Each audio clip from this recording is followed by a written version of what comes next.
Imagine waking up tomorrow with a completely different brain. Not a different personality, not a different IQ. The same brain, but rewired. Different habits, different reactions, different thoughts. It sounds like science fiction, right? But here's the crazy part. Your brain is already doing that. Right now, as you're listening to this video, billions of tiny connections inside your brain are changing. Some are getting stronger, some are getting weaker, and some are disappearing altogether. But your brain, it isn't a statue carved from stone, it's more like a living forest. The path you walk every day becomes easier to travel, and the path you ignore slowly disappears beneath the weeds. Scientists call this neuroplasticity, and once you understand it, you may never look at yourself the same way again. For a long time, scientists believed that once you reached adulthood, your brain was basically finished. Whatever intelligence, personality, or habits you had, that was it, game over. But over the last few decades, researchers discovered something incredible. The brain never truly stops changing. Every new skill you learn, every memory you create, every language you practice, every instrument you play, and every habit you repeat physically change your brain. Think of your brain like a city. Every thought is a road, and the more traffic a road gets, the wider and smoother it becomes. Meanwhile, roads nobody uses begin to crack and plants grow over them, and eventually they're almost impossible to see. Your brain works in a surprisingly similar way. The things you repeatedly think and do become easier, not because you're magically getting better, but because your brain is literally remodeling itself. That's neuroplasticity. Here's the part most people don't realize. Your brain doesn't care whether a habit is good or bad. It only notices repetition. Practice the piano every day, your brain adapts. Practice solving math problems, and your brain adapts. Practicing worrying every day, and guess what? Your brain is gonna adapt to that too. Practice scrolling social media for 4 hours every evening, your brain adapts. The brain is incredibly loyal. It strengthens whatever you repeatedly ask it to do, and that's why habits become automatic. At first, they're difficult. Eventually, your brain starts doing the work for you. And that's both amazing and a little terrifying because whether you're building confidence or building anxiety, you're still building something. Imagine you're walking through a forest. The first time you cross it's difficult. Branches everywhere, tall grass, no clear direction, but walk that exact path every single day. Eventually, a trail appears. The trail becomes obvious. Soon you don't even have to think about where you're going on. Your feet just know. That's exactly how habits work inside your brain. The first workout feels impossible. The 50th feels normal. And the first conversation with a stranger feels awkward. But the 100th feels natural. And the first time you're choosing patience over anger, it takes effort. Eventually, patience becomes your default.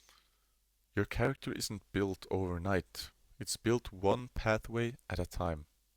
But neuroplasticity has another side, because just as your brain can learn healthy patterns, it can also learn destructive ones. Negative self-talk, procrastination, fear, addiction, constant distraction. The scary part isn't that these habits exist. The scary part is that repetition makes them stronger. And every time you tell yourself, I'm not good enough, your brain remembers. Every time you're avoiding something because you're afraid, your brain learns. Every time you reach for the phone that instant you're bored, your brain adapts. And eventually those reactions stop feeling like choices, they start feeling like who you are. But here's the good news. They aren't who you are. They're simply the strongest pathways you've built. And pathways can change.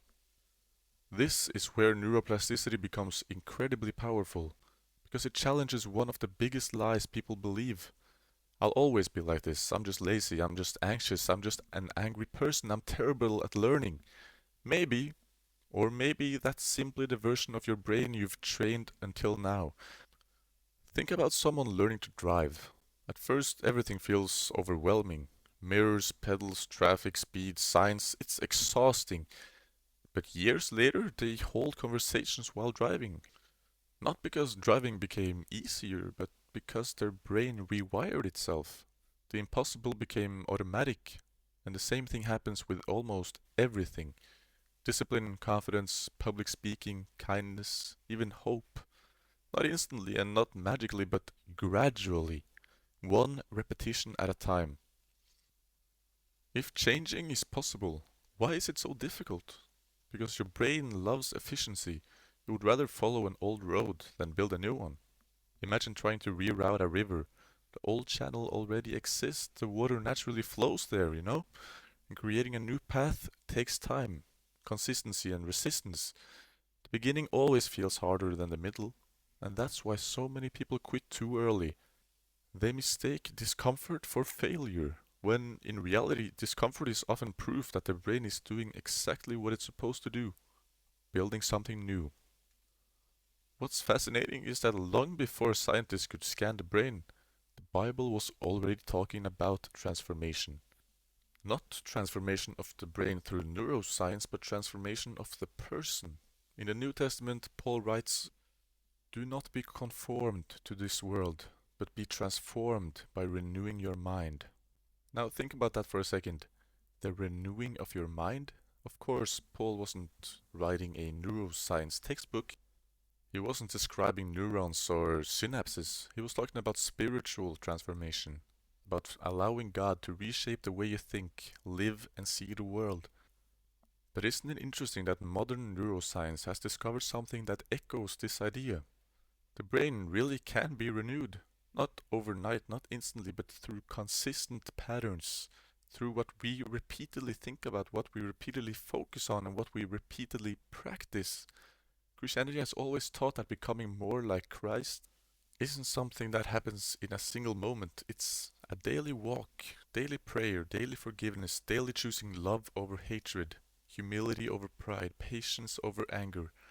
And from a scientific perspective, repeating those actions strengthen certain pathways in the brain. And from a Christian perspective, those same practices shape the heart and draw a person closer to God. They're describing different aspects of the same journey. One looks at biology and the other looks at the soul.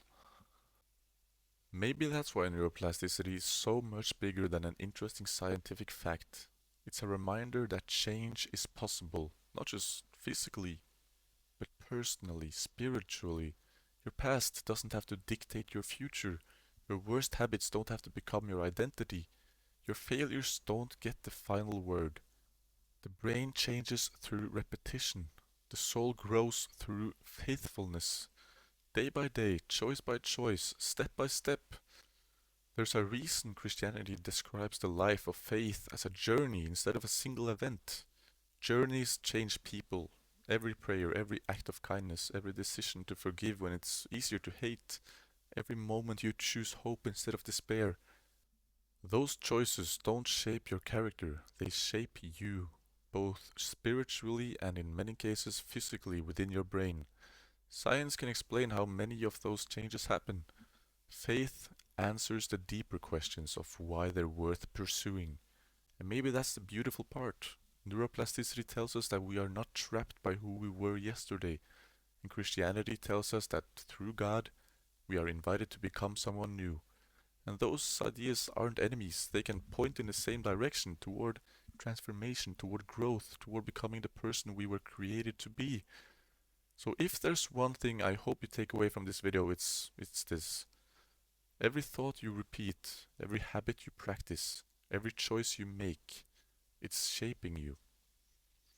And the question isn't whether you're changing, you already are. The real question is, who are you becoming? Because one day you'll wake up and the person you've practiced being will be the person you are.